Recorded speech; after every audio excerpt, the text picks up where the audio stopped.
बच्चों अब हम बात कर लेते हैं अवयव के गुणधर्मों की, प्रॉपर्टीज ऑफ ए मैट्रिक्स। तो अवयव के गुणधर्मों में सबसे पहले हम जो गुणधर्म पढ़ने वाले हैं वो है अवयव का परिवर्त रूप, अवयव का परिवर्त।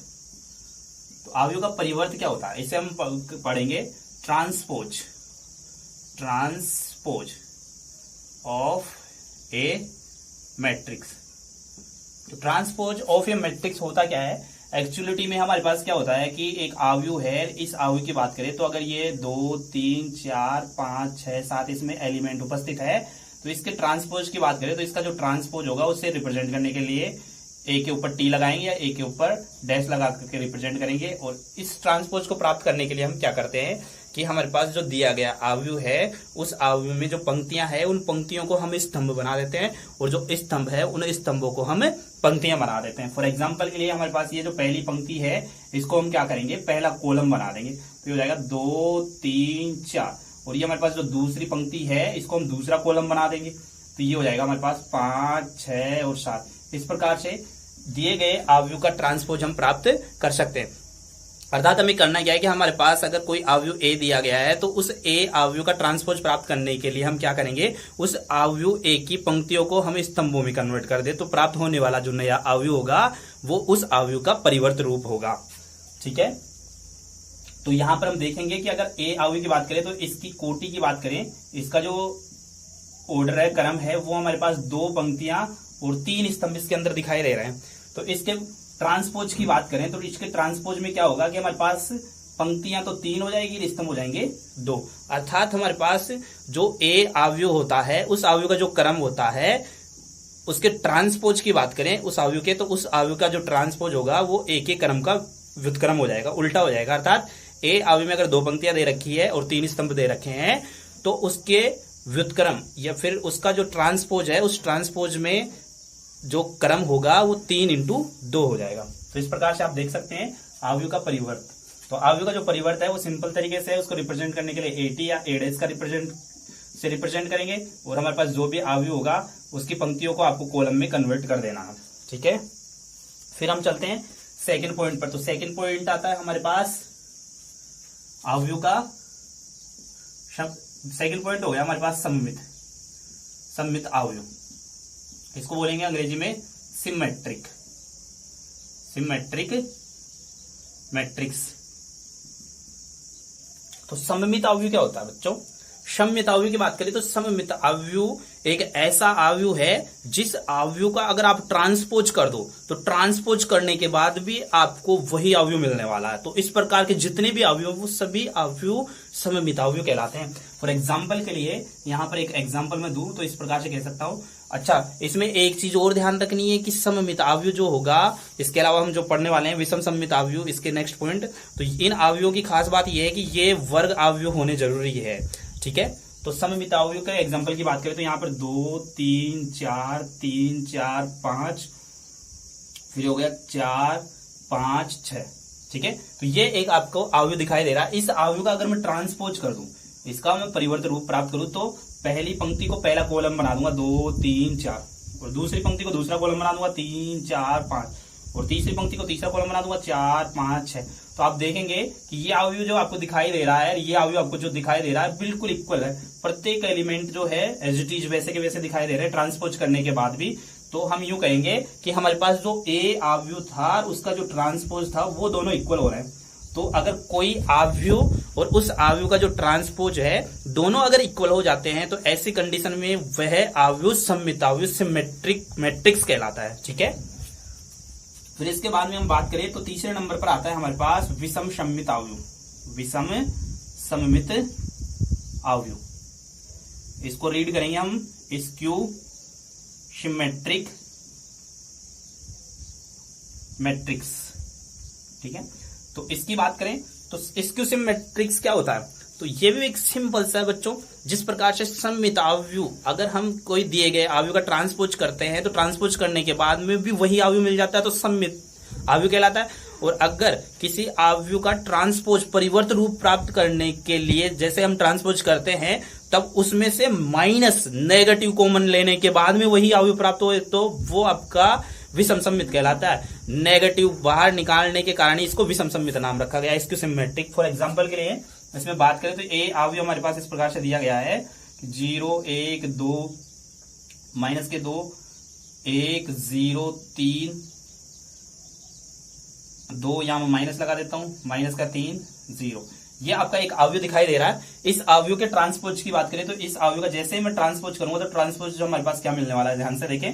तो इसका जो ट्रांसपोज होगा वो हमारे पास मिल जाएगा 0 1 माइनस 2 0 1 माइनस 2, पहली पंक्ति पहला कॉलम बन गया, माइनस 1 0 3, दूसरी पंक्ति दूसरा कॉलम बन गया, तीसरी पंक्ति तीसरा कॉलम बन जाएगा, 2 माइनस का 3 और 0 हो गया। अब यहाँ देख रहे हैं ये एलिमेंट मैच कर रहा है, यहाँ पर सिंबल की प्रॉब्लम है, यहाँ पर भी सिंबल विपरीत आ रहा है, यहाँ पर भी सिंबल। तो हम क्या करेंगे, इसमें से सिंबल को कॉमन ले लेते हैं। तो जैसे ही मैं इसमें से सिंबल को कॉमन लेऊंगा तो सिंबल कॉमन लेने के बाद में आप देखोगे कि 0 ये पॉजिटिव हो जाएगा, ये नेगेटिव हो जाएगा, ये नेगेटिव हो जाएगा, ये 0 है, ये पॉजिटिव हो जाएगा, ये वाला आपका पॉजिटिव, ये नेगेटिव और ये 0 है। तो आप यहाँ पर देखेंगे जो 80 है वो प्राप्त हो रहा है बिल्कुल एज इट इज ए के जैसा ही, किंतु यहाँ पर माइनस है। तो हम देखेंगे कि ए जो है वो बराबर प्राप्त होगा माइनस के 80, या यूं कह सकते हैं कि 80 जो है वो बराबर प्राप्त होगा माइनस ए के। तो हमारे पास इस प्रकार से जो संबंध के रूप में जो अवयव है वो आपका विषम सममित अवयव कहलाएगा, इसको सिमेट्रिक मैट्रिक्स कहलाता है। अर्थात सममित अवयव और विषम सममित अवयव में कोई ज्यादा फर्क नहीं है। सममित अवयव में क्या होता है कि जब हम ट्रांसपोज करते हैं तो ट्रांसपोज करने पर हमें वही अवयव मिल जाता है, जबकि विषम सममित अवयव में जब हम ट्रांसपोज करते हैं तो ट्रांसपोज करने के बाद भी हमें क्या करना पड़ता है, माइनस नेगेटिव कॉमन लेने के बाद में हम जब मैच करवाते हैं तब पहले जैसा अवयव में फाउंड होता है। इस वजह से इसको हम विषम सममित अवयव कहेंगे। ठीक है, अब दोनों को बनाने का तरीका देखो कि आप इनको बनाओगे कैसे। सममित अवयव की बात करें तो सबसे पहले सममित अवयव को देखें, सममित अवयव कैसे बनाओगे।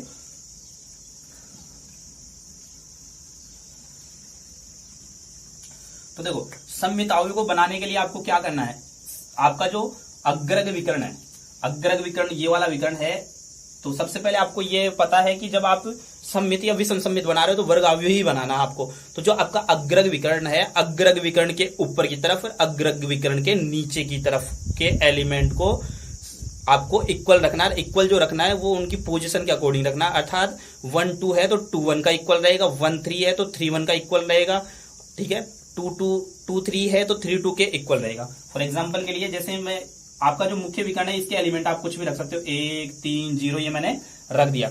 अब यहाँ पर 1 2 की पोजीशन पर मैंने 5 रखा तो यहाँ पर 2 1 की पोजीशन पर भी आपको 5 रखना है। यहाँ पर मैंने 7 रखा तो यहाँ पर भी आपको 7 रखना है। यहाँ माइनस का 4 रखा तो यहाँ पर भी आपको माइनस के 4 रखना था। जो ये अग्रग विकर्ण है इसके अनुदिश जो है ये अवयव सममित होता है। इसके अकॉर्डिंग इसको आप ऐसे देखो चाहे ऐसे ही है, इसके अकॉर्डिंग मुख्य विकर्ण है उसके अकॉर्डिंग क्या होता है, सममित होता है। इसी वजह से इसको सममित अवयव कहते हैं। ठीक है, आप इसका ट्रांसपोज करोगे तो ट्रांसपोज करने पर आपको वही मिलने वाला है, 1 5 7 1 5 7 5 3 माइनस 4 5 3 माइनस के 4 7 माइनस 4 0 7 माइनस 4 और 0। तो आप देखोगे ए जो है उसके ट्रांसपोज के बराबर प्राप्त हो रहा है। तो सिंपल तरीके से आप किसी भी सममित अवयव को बना सकते हो। आपके पास जो अवयव दिया गया है, आप जो अवयव बनाना चाहते हो उसमें एक चीज का ध्यान रखो, मुख्य विकर्ण में कुछ भी एलिमेंट रख दो कोई दिक्कत नहीं है, लेकिन मुख्य विकर्ण के ऊपर की तरफ और मुख्य विकर्ण के नीचे की तरफ की जो एलिमेंट आप रख रहे हो वो 1 2 वाली पोजीशन 2 1 पर चला जाएगा, 1 3 वाली पोजीशन 3 1 पर चला जाएगा, 2 3 वाली पोजीशन 3 2 पर चला जाएगा। इस प्रकार से आपको ऊपर और नीचे के संगत पोजीशन वाले एलिमेंट को इक्वल रखना है, एक जैसे रखना। तो इस प्रकार से प्राप्त होने वाला जो अवयव होगा वो सममित अवयव होगा। इस प्रकार के अवयव का जब भी आप ट्रांसपोज करोगे तो आपका ट्रांसपोज उसी अवयव के बराबर प्राप्त होने वाला है। ठीक है, फिर इसके बाद में हम बात करें विषम सममित अवयव कैसे प्राप्त करोगे। तो विषम सममित अवयव के लिए देखें, सबसे पहले मैं एग्जांपल दूं यहाँ पर कि हमारे पास एक एग्जांपल है 3 कोटि की बात कर लेता हूं। यहाँ पर भी हम वर्ग अवयव का सिलेक्शन कर लेते हैं 3 × 3 का। तो 0 1 -2 -1 0 3 2 -3 0, ये हमारे पास एक अवयव है। अगर मैं इस अवयव का ट्रांसपोज करूं तो देखो क्या प्राप्त होता है। इस अवयव का जैसे मैं ट्रांसपोज करूंगा तो इस अवयव का ट्रांसपोज करने पर हमारे पास वैल्यू मिलेगी 0 1 -2 0 1 -2। पहली पंक्ति को मैंने पहला कॉलम बनाया, दूसरी पंक्ति -1 0 3, दूसरा कॉलम, तीसरी पंक्ति 2 -3 और 0। तो मैंने इसका ट्रांसपोज कर दिया। ट्रांसपोज करने के बाद में हम देखें तो ये तो समान है, यहाँ पर सिंबल की प्रॉब्लम, यहाँ सिंबल की प्रॉब्लम, यहाँ सिंबल की प्रॉब्लम, ये समान है। तो अगर मैं इसमें से नेगेटिव कॉमन ले लूं, तो जैसे ही मैं इसमें से नेगेटिव कॉमन लूंगा तो हमारे पास क्या हो जाएगा, नेगेटिव बाहर निकालेंगे तो सभी एलिमेंटों में से नेगेटिव सिंबल चेंज हो जाएंगे। तो ये 0 हो जाएगा, पॉजिटिव हो जाएगा, नेगेटिव हो जाएगा, नेगेटिव 0 पॉजिटिव हो जाएगा, पॉजिटिव नेगेटिव और ये 0 हो जाएगा। तो यहाँ पर आप देख रहे हैं कि पहले जैसा जो मैट्रिक है वो मैच कर रहा है। अर्थात हम यूं कह सकते हैं कि जैसे हमने नेगेटिव को बाहर निकाला तो ये पहले जैसा मैच कर रहा है, अर्थात -a के बराबर हो गया। अर्थात हमारे पास जब भी आप इस प्रकार के अवयव को बनाना चाहोगे तो इसमें क्या करना है कि आपके पास जो मुख्य विकर्ण है उस मुख्य विकर्ण के एलिमेंट को आपको शून्य करना है।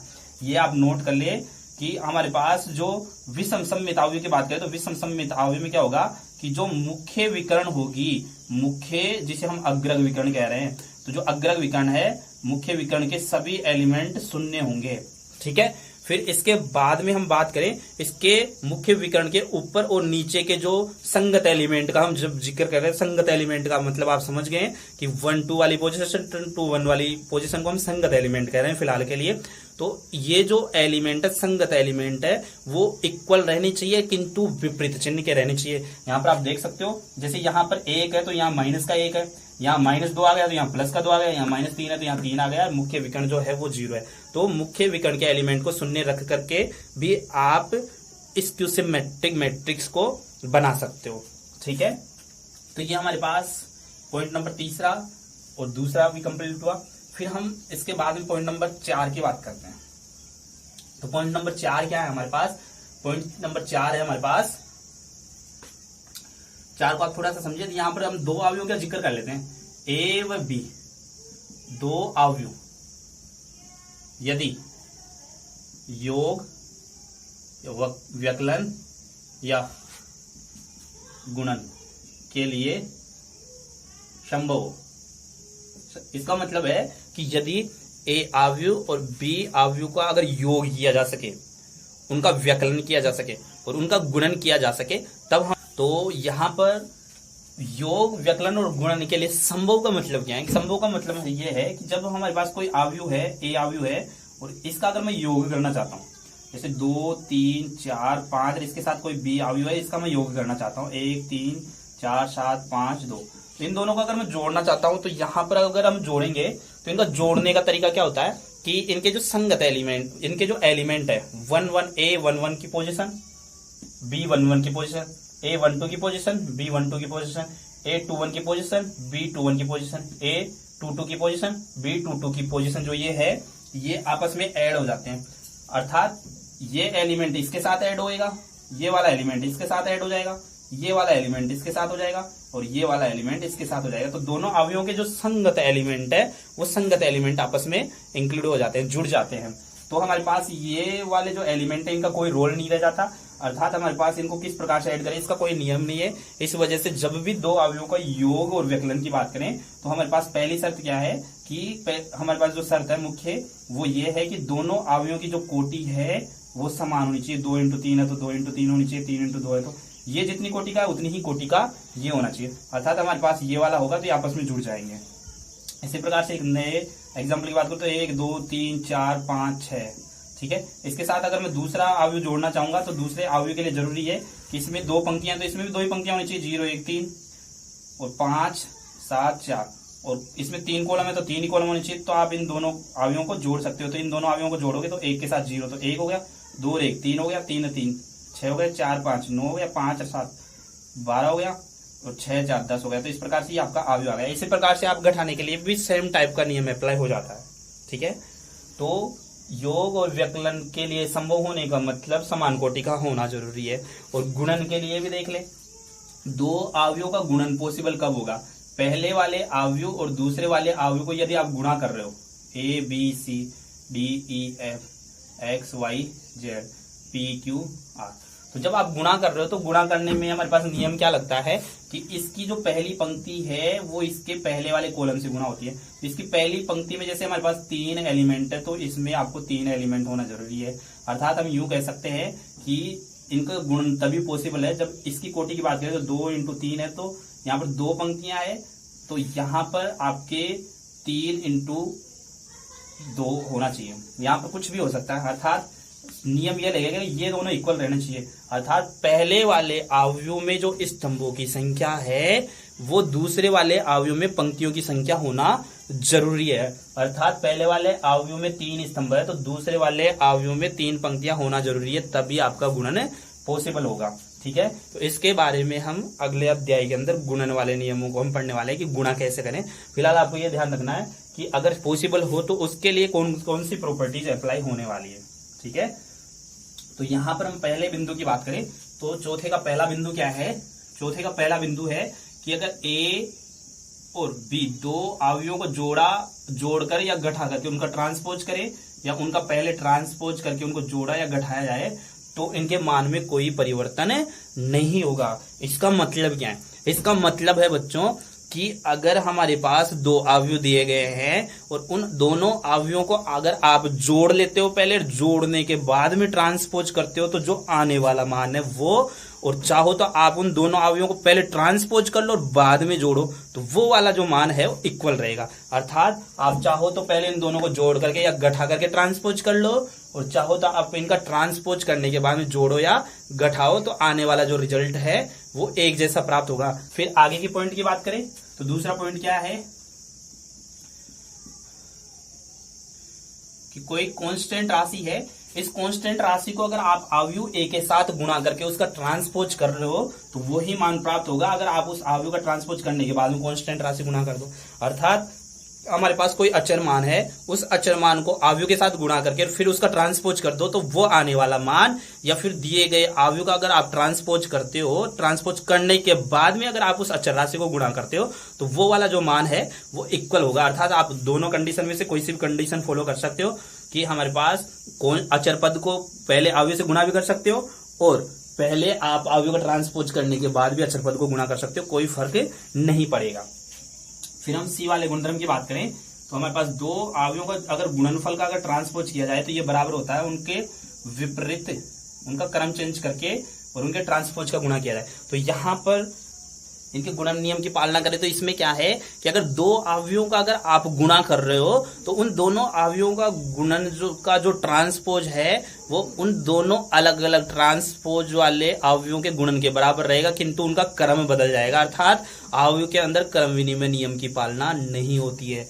तो इनको थोड़ा सा आप और बीजगणित के आधार पर हम समझे तो ज्यादा बेटर समझ में आएगा, क्योंकि बीजगणित तो सभी की सॉलिड होती है ना। तो यहां पर हम बात करें तो इसके लिए देखो 2 + का 3 है तो यहां पर हमारे पास 5 आता है, 3 + का 2 है तब भी हमारे पास 5 आता है। ठीक है, तो इसी प्रकार से अगर ए और बी को जोड़ करके ट्रांसपोज करें तो यहां पर जो आएगा वो वाला मान, और ए का ट्रांसपोज करके बी का ट्रांसपोज करके बाद में जोड़े तब आने वाला जो मान है वो भी इक्वल प्राप्त होगा। जैसे कि आगे पीछे कर लिया तो यहां पर भी इस क्रम को आगे पीछे कर सकते हो। फिर वही कहानी व्यकलन के लिए लागू हो जाती है। और कांस्टेंट की बात करें तो कोई कांस्टेंट राशि है उसको आप अवयव के साथ अवयव 2 3 4 5 इसका ट्रांसपोज करके और फिर इसके अंदर 2 3 4 5 गुणा कर सकते हो, और चाहो तो आप 5 को गुणा करके, ठीक है, और उसके बाद भी आप इसका ट्रांसपोज कर सकते हो 2 3 4 5, पहले इनको गुणा कर ले फिर भी आप ट्रांसपोज कर सकते हो। ये आपको गुणधर्म नंबर। और गुणधर्म नंबर 3 की बात करें तो इसमें जैसे 2 × 3 = 6 आ रहा था, 3 × 2 = भी 6 आ रहा था। तो गुणन के अंदर बीजगणित में तो अगर आप गुणा का क्रम बदल रहे हो तो गुणा का क्रम बदलने से आपके मान में कोई परिवर्तन नहीं आ रहा था, सेम मान आ रहा था। लेकिन अगर अवयव के अंदर ए बी को गुणा करोगे और बी ए को गुणा करोगे तो इनके जो मान है वो डिफरेंट आएंगे, अलग अलग मान आएंगे, अर्थात ये इक्वल नहीं रहेंगे। तो ये मोस्ट इंपोर्टेंट आपको ध्यान रखना है कि अवयव के लिए A B is not equal to B A B का वैल्यू अलग होगा, बी ए का वैल्यू अलग होगा, अर्थात क्रम बदल दोगे तो आपको अलग ही मान मिलने वाला है। इस वजह से आपको क्रम नहीं बदलना है। ठीक है, तो ये इसका चौथे का तीसरा वाला गुणधर्म हो गया। ओके, तो आपको इन गुणधर्मों को लिखने के साथ साथ इनको याद भी रखना है। फिर हम बात करें गुणधर्म नंबर 5 की, तो इसका गुणधर्म नंबर 5 क्या है? गुणधर्म नंबर 5 है कि अगर किसी अवयव के साथ उसी अवयव के ट्रांसपोज को जोड़ दिया जाए तो इस प्रकार से प्राप्त होने वाला जो अवयव है वो एक सममित अवयव होगा। ठीक है, वो एक क्या होगा? सममित अवयव प्राप्त होगा। कोई अवयव और उसी अवयव का ट्रांसपोज अर्थात परिवर्त को अगर आप जोड़ देते हो तो प्राप्त होने वाला जो अवयव है वो सममित अवयव होगा। सममित का मतलब आप समझ रहे हो कि अगर जो प्राप्त हो रहा है उस अवयव का अगर आप ट्रांसपोज करते हो तो ट्रांसपोज पर वही मिलने वाला। फॉर एग्जाम्पल के लिए यहां पर मैं एक छोटे से दो कोटि वाले अवयव की बात कर ले, 2 3 3 4, तो ये वाला अवयव है, इसके ट्रांसपोज की बात करें ऐसे ही दे देते हैं इसका 1 3 5 7, ये कोई सममित अवयव नहीं है, ऐसे ही है नॉर्मली। अब मैं इसका ट्रांसपोज कर दूं तो इसका ट्रांसपोज करूंगा तो क्या हो जाएगा, 1 3, पहली पंक्ति पहला कॉलम, दूसरी पंक्ति दूसरा कॉलम बन गई। हमारे पास ए अवयव है और ए अवयव का ट्रांसपोज भी। अब मैं क्या कर रहा हूं, इन दोनों को आपस में मैं जोड़ लेता हूं। तो जैसे ही मैं जोड़ूंगा तो संगत एलिमेंट जुड़ जाएगा। 1 और 1 2 हो गया, 3 और 5 8 हो गया, 5 और 3 8 हो गया और 7 और 7 14 हो गया। तो ये हमारे पास a प्लस AT आ गया, अर्थात इन दोनों का योग हो गया। अब यह एक सममित अवयव है। अब ये जो प्राप्त हुआ है ये सममित अवयव है। तो ये सममित अवयव कैसे पता चलेगा, ये पता चलेगा अगर इसका ट्रांसपोज कर दिया जाए। इसका भी अगर ट्रांसपोज कर दे तो वापस हमें वही मिल जाना चाहिए। अर्थात मैं इसको अगर b कह दूं तो b ऐसे कह सकता हूं मैं कि b बराबर में हमारे पास 2 8 8 14 है। और अगर मैं इसका ट्रांसपोज कर दूं तो इसका ट्रांसपोज करने पर हमें क्या मिलेगा, 2 8, पहली पंक्ति पहला कॉलम, दूसरी पंक्ति दूसरा कॉलम। तो आप देख रहे हैं कि जो b है वो बराबर हो रहा है BT के, अर्थात इस अवयव का ट्रांसपोज कर रहे हैं तो वही अवयव मिल रहा है। तो a प्लस AT से प्राप्त होने वाला जो अवयव है उसका अगर आप ट्रांसपोज कर रहे हो तो वही अवयव मिल रहा है, तो इसका मतलब वो सममित अवयव है। तो हम यूं कह सकते हैं कि हमारे पास कोई भी जो अवयव है उस अवयव के साथ उसके परिवर्त वाले अवयव को जोड़ते हो तो प्राप्त होने वाला जो अवयव है वो आपका सममित अवयव होगा। ठीक है, फिर इसके बाद में छठे गुणधर्म की बात करें तो छठा गुणधर्म क्या है इसका, a माइनस का AT एक विषम सममित अवयव होता है, एक विषम सममित अवयव होता।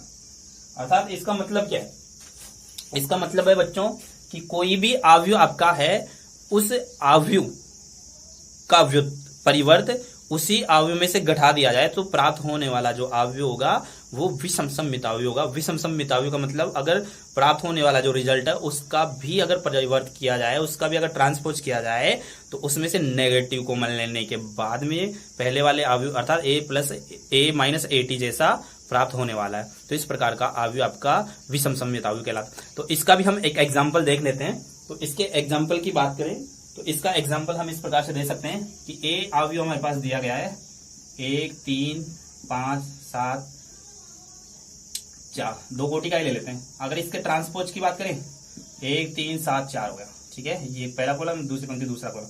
अगर मैं इनको घटाऊं, a में से AT को मैं घटा दूं तो मैं डायरेक्ट घटा रहा हूं। देखो 1 में से 1 गया तो 0, 3 में से 7 गया तो माइनस का 4, 7 में से 3 गया तो 4 हो गया और 4 में से 4 गया तो 0 हो गया। अब इसको अगर मैं b के बराबर मान लूं, मैं अगर इसका ट्रांसपोज कर दूं तो ट्रांसपोज करने पर ये हो गया 0 4 माइनस 4 और 0, 0 माइनस 4 पहला कॉलम बन गया, पहली पंक्ति दूसरी पंक्ति दूसरा कॉलम बन गया। अब मैं इस BT की बात करूं तो इसमें से मैं नेगेटिव कॉमन लेता हूं, 0 माइनस का 4 4 0 इसके जैसा बन गया। कब, जब नेगेटिव कॉमन लिया। इसका मतलब मैं यूं कह सकता हूं BT जो है बराबर है माइनस B के।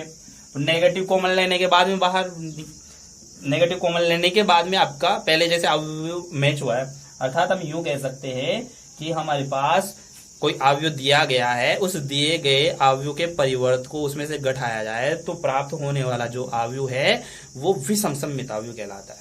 ठीक है, तो यहां पर आपने दो चीजें सीखी।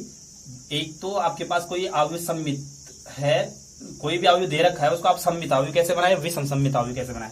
ठीक है, तो यहाँ पर एक बार फिर से ध्यान दें कि अगर आप सममित अवयव बनाना चाह रहे हो अपनी इच्छा से, तो जरूरत के हिसाब से, तो हम क्या करेंगे, सममित अवयव के लिए पहली चीज ये ध्यान रखिए कि आपको वर्ग अवयव बनाना 3 कोटि का चाहिए या 2 कोटि का चाहिए।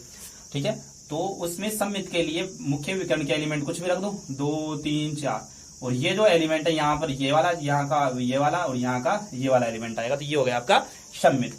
विषम सममित के लिए क्या करना पड़ रहा है, विषम सममित के लिए मुख्य विकर्ण के एलिमेंट 0 कर दो, यहाँ पर जो है उसके विपरीत चिन्ह का यहाँ पर, यहाँ पर जो है उसके विपरीत चिन्ह का यहाँ पर, यहाँ पर जो है उसके विपरीत चिन्ह का यहाँ पर रख दो।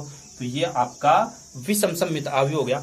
और पर्टिकुलर हमें कोई अवयव दे ही रखा है 2 3 4 5, अगर इसको आपको सममित के रूप में कन्वर्ट करना है तो इसको सममित के रूप में कन्वर्ट करने के लिए आप क्या करोगे, इसका ट्रांसपोज कर लोगे और आप a और उसके ट्रांसपोज को जोड़ लोगे तो ये आपका सममित अवयव बन जाएगा। अर्थात दिए गए अवयव को सममित बनाना, ये सममित अवयव का एग्जाम्पल के रूप में आप सपोज करने का तरीका ये रहा। और विषम सममित विषम सममित वाला सपोज करोगे तो मुख्य विकर्ण को 0 और विपरीत चिन्हों के एलिमेंट्स आप रखते हो। जबकि आपको कोई अवयव दिया गया है तो उस दिए गए अवयव को आप सममित कैसे बनाओगे, तो उसको सममित बनाने के लिए सीधी सी बात है, उस अवयव को उसी के परिवर्त वाले अवयव के साथ जोड़ दे, तो जोड़ने पर सममित अवयव मिल जाएगा। ठीक है, और अगर इसी अवयव को इसी के ट्रांसपोज या इसी के परिवर्त के साथ अगर आप घटा रहे हो तो प्राप्त होने वाला जो अवयव है वो आपका विषम सममित अवयव मिल जाएगा। तो इस प्रकार से कोई अवयव सममित है या नहीं है उसको आप पहचान भी सकते हो, और किसी अवयव को आप सममित और विषम सममित बना भी सकते हो, और आप अपनी तरफ से भी कोई भी अवयव जो है सममित या विषम सममित अगर आपको लेना है तो उसको भी आप ले सकते हो, आपको कोई दिक्कत नहीं आएगी। फिर इसके बाद में आपका लास्ट गुणधर्म क्या रहता है, आपका लास्ट गुणधर्म रहता है कि एक अवयव है, किसी अवयव को सममित व विषम सममित के योगफल के रूप में लिखना। तो हमारे पास कोई अवयव है, ए अवयव सपोज कर लेते हैं हमारे पास कि ए अवयव है, और ए अवयव को मैं इस प्रकार से कह दूं 1 2 3 4 5 6 7 8 और 9, ये हमारे पास ए अवयव है। तो इस अवयव को आपको सममित और विषम सममित दो अवयवों के योगफल के रूप में लिखना है, जिनमें एक अवयव तो सममित रहे और एक अवयव विषम सममित रहे। तो इसको थोड़ा सा समझें कि अगर ये आपका ए अवयव है, इसका अगर मैं ट्रांसपोज कर दूं तो इसका ट्रांसपोज करने पर हमारे पास वैल्यू मिल जाएगी। इसको आप वैसे समझे कि हमारे पास मान लो कि ए अवयव आपको दिया गया है, ठीक है, और अगर मैं इसका ट्रांसपोज कर दूं तो आप इसका ट्रांसपोज भी आसानी से कर सकते हो। दिए गए अवयव का ट्रांसपोज परिवर्त करना है, अर्थात उनकी पंक्तियों को स्तंभों में चेंज कर दोगे तो इसका परिवर्त प्राप्त हो जाएगा। अब अगर एक के साथ में एक के ट्रांसपोज को जोड़ लेते हो तो ये आपका सममित अवयव बन गया, एक अवयव प्राप्त होगा ना, दोनों को अगर हम जोड़ेंगे तो एक अवयव प्राप्त हो जाएगा। अब ये जो अवयव प्राप्त हो रहा है ये अवयव कैसा होगा, जोड़ेंगे तो सममित, और अगर इन दोनों ए में से इसके ट्रांसपोज को घटाएंगे तो ये हमारे पास विषम सममित प्राप्त हो जाएगा। हो गया, तो मैंने ए अवयव से सममित अवयव भी प्राप्त कर लिया और ए अवयव से मैंने विषम सममित अवयव भी प्राप्त कर लिया। अगर मैं इन दोनों अवयवों को जोड़ दूं तो हमारे पास आप देखोगे ए प्लस का 80 प्लस का ए माइनस का 80, अर्थात 80 से 80 चला जाएगा तो 2a बनेगा।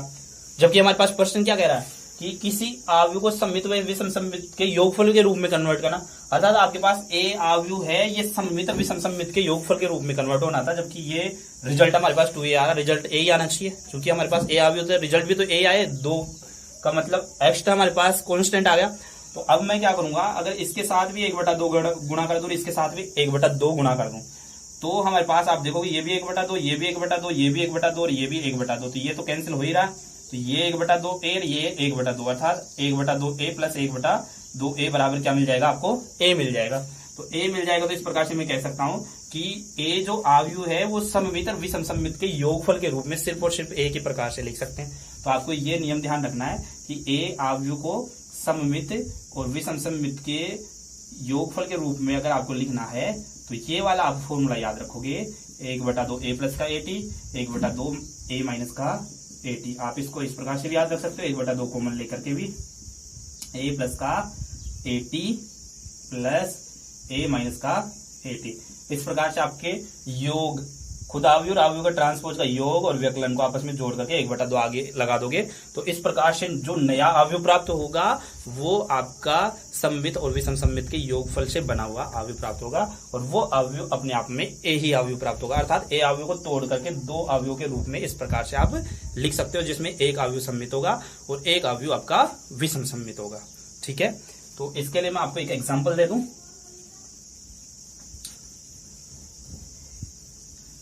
जैसे यहां बात कर लेते हैं, ए अवयव है हमारे पास 2 3 4 5, इस अवयव को हमें सममित और विषम सममित के योगफल के रूप में लिखना है। तो सबसे पहले मैं क्या करूंगा, इसका ट्रांसपोज कर देता हूं। तो इसका ट्रांसपोज करूंगा तो इसका ट्रांसपोज हो जाएगा 2 3 4 और 5 ही हो गया। अब मैं इसको सममित रूप प्राप्त करूं तो इसका सममित क्या हो गया, ए प्लस का 80 हो गया, अर्थात मैं इन दोनों को जोड़ लेता हूं तो 2 और 2 4 हो गया, 3 और 4 7 हो गया, 4 3 7 हो गया, 5 और 5 10 हो गया, ये प्राप्त। और इनका विषम सममित भी मैं प्राप्त कर लेता हूं, तो विषम सममित की बात करें तो विषम सममित ए माइनस का 80 हो जाएगा, तो विषम सममित हो जाएगा आपका 2 में से 2 गया तो 0 बच गया, 3 में से 4 गया तो माइनस का 1, 4 में से 3 गया तो 1 बच गया, 5 में से 5 गया तो आपको 0 बच गया। ये आ गया आपका विषम सममित। तो अब इस ए अवयव को मैं सममित और विषम सममित के योगफल के रूप में इस प्रकार से लिख सकता हूं, 1/2 a प्लस का 80 प्लस 1/2 a माइनस का 80, इस प्रकार से लिख सकता हूं। तो a बराबर 1/2 a प्लस का 80 की बात करें तो a प्लस का 80 हमारे पास आ गया 4, 7, 7, 10 प्लस का 1/2 आ गया 0 माइनस का 1 और 0 आ गया। 1/2 का आप अंदर डाल सकते हो, तो अंदर डालोगे तो ये हो जाएगा 2 का भाग लगेगा, ये हो गया 7/2, ये भी 7/2 और ये बच गया आपका 5 प्लस का इसमें भी भाग दोगे तो 0 माइनस का 1/2, 1/2 और 0। तो आप देख रहे हैं ये आपका सममित वाला अवयव है और ये आपका विषम सममित वाला अवयव है। तो जिसमें अगर आप ट्रांसपोज करोगे तो वही मिलेगा, इसमें ट्रांसपोज करके माइनस कॉमन लेने के बाद में आपको वही मिलने वाला।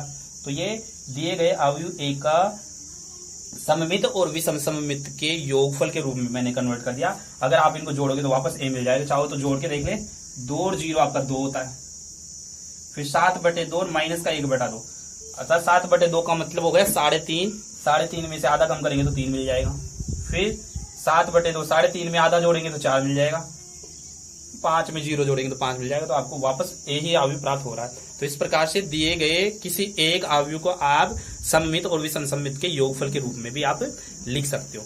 ठीक है, तो ये आपका हमारे पास जो भी अवयव से संबंधित गुणधर्म थे उन गुणधर्मों को हमने देखा। ये हमारे पास इंपॉर्टेंट गुणधर्म है, इन गुणधर्मों को आपको हमें ध्यान रखना है कि मोस्ट इंपोर्टेंट गुणधर्मों में आते हैं ये अवयव। मतलब मोस्ट इंपोर्टेंट गुणधर्मों का मतलब ये हो गया कि ये जब आप गणित पढ़ रहे हो, नए तरीके आके आप गणित पढ़ रहे हो, तो उस गणित में जाहिर सी बात है कि उसका बेसिक कंसेप्ट आपको पता होना चाहिए। अगर छोटी छोटी चीजों को अगर आप इग्नोर मार रहे हो तो आगे चल करके वो बड़ा महान रूप ले लेती है और वही महान रूप आपको बड़े बड़े सवालों को डैमेज करने के लिए काफी होती है। ठीक है, तो इसी के साथ आज की क्लास खत्म करते हैं। फिर